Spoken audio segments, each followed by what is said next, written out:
আফনা, প্রথম প্রশ্ন। দ্বিতীয় প্রশ্ন করবেন ওয়ান শাবাবিহি ফিমা আবলা, যৌবনটাকে তুমি কিভাবে খরচ করলা, কিভাবে কাটাইলা, যৌবনটাকে তুমি কিভাবে কাটাইলা, খরচ করলা। যৌবনটাকে এরকম ভাবে নিজের খায়সাতের জন্য খরচ করছো, ইমানের পিছনে খরচ করছো, নাকি বেঈমানদের সাথে খরচ করছো? এজন্য বলে ইমানের পথে অবিচল থেকে আমার মরণ যেন হয়। ইমানের পথে অবিচল থেকে আমার মরণ যেন হয়। ইমানের পথে অবিচল থেকে আমার মরণ যেন হয়। ইমানের পথে অবিচল থেকে মরতে চাই কি চাই না বলেন? এই জন্য ইমানের পিছনে মেহনত করতে হবে, যৌবনটাকে ইমানের পিছনে মেহনত করতে হবে। ইমানের পিছনে মেহনত করে এই ইমানটাকে পাকাপোক্ত করতে হবে। আল্লাহ রাসূল সাল্লাল্লাহু আলাইহি ওয়াসাল্লামের সাহাবী হযরত আমর ইবনে জামুহ রাদিয়াল্লাহু আনহু, উনি খুরা সাহাবী ছিলেন। হযরত আমর ইবনে জামুহ রাদিয়াল্লাহু আনহু একজন খুরা সাহাবী ছিলেন। ওনার সন্তানরা যুদ্ধে চলে যাবে। আমর ইবনে জামুহ রাদিয়াল্লাহু আনহু পরিবারকে ডাক দিয়া বলতেছে, ও আমার পরিবার, আমার সন্তানরা চলে যাবে, যুদ্ধ করবে, যুদ্ধ করে হয়তো শহীদ হবে, নয়তো গাজী হবে, হয়ে জান্নাতে চলে যাবে।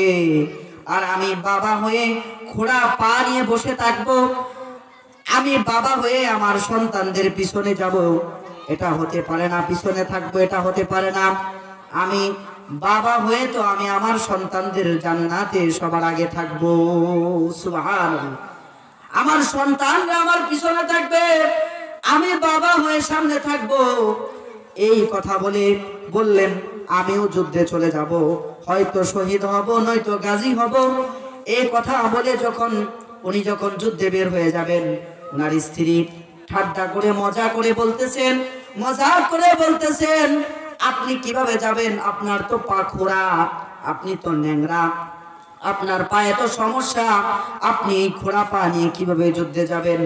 আমর ইবনে জামুহ রাদিয়াল্লাহু আনহু বললেন, আল্লাহুম্মা লা তুরাদ্দানি ইলা আহলি,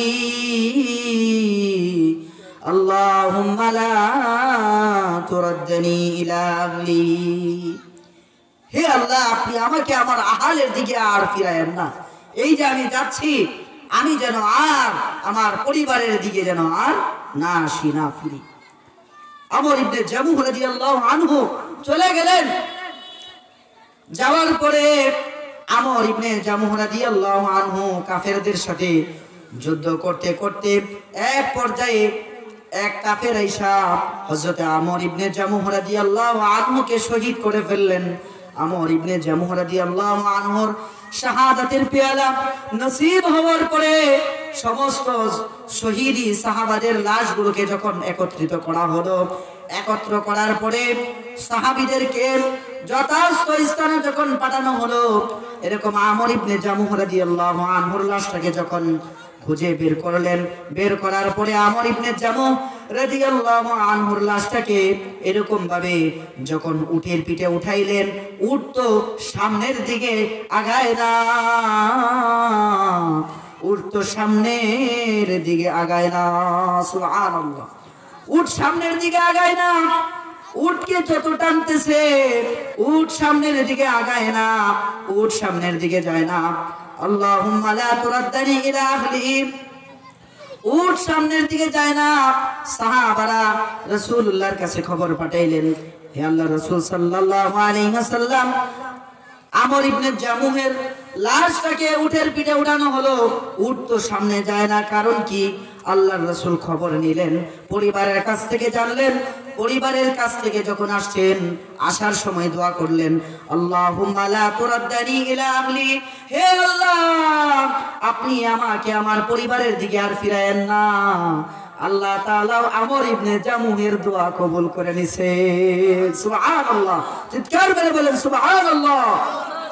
আল্লাহ আমর ইবনে জামুহ রাদিয়াল্লাহু আনহুর দোয়া কবুল করে নিছেন। উনি দোয়া করছেন, ইয়া আল্লাহ আপনি আমাকে আমার ফ্যামিলির দিকে, পরিবারের দিকে, আহালের দিকে আমাকে আর আইনেন না। এই জন্য এই উটকে আদেশ করছে, উট তুমি সামনে আগায়ও না। উটও সামনে যায় না, উট এখানেই দাঁড়িয়ে আছে। সুবহানাল্লাহ। সুতরাং আমর ইবনে জামুহের লাশ বাড়িতে যাবে না, সুতরাং এখানেই তার দাফন হয়ে যাক। বলেন না সুবহানাল্লাহ। সাহাবায়ে কেরামরা কি পরিমাণ মেহনত করছেন, তার হায়াতের জিন্দেগিটাকে কিভাবে কাটাইছেন। এই জন্য আমরা চাই কি চাই না সাহাবাদের মতো জীবন গড়তে? চাই কি চাই না? বলেন কে কে চাই? হাত তুলে দেখায়। আল্লাহ তাআলা আমাদের সবাইকে সাহাবাওয়ালা জিন্দেগি দান করুক, ঈমানওয়ালা জিন্দেগি দান করুক, আমলওয়ালা জিন্দেগি দান করুক।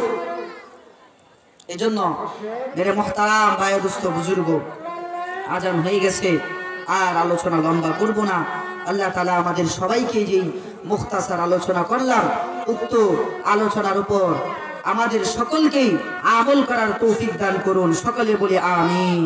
ওয়া আখিরু দাওয়াহুম আনিল হামদুলিল্লাহি রাব্বিল আলামিন। আসসালামু আলাইকুম ওয়া রাহমাতুল্লাহি ওয়া বারাকাতুহু।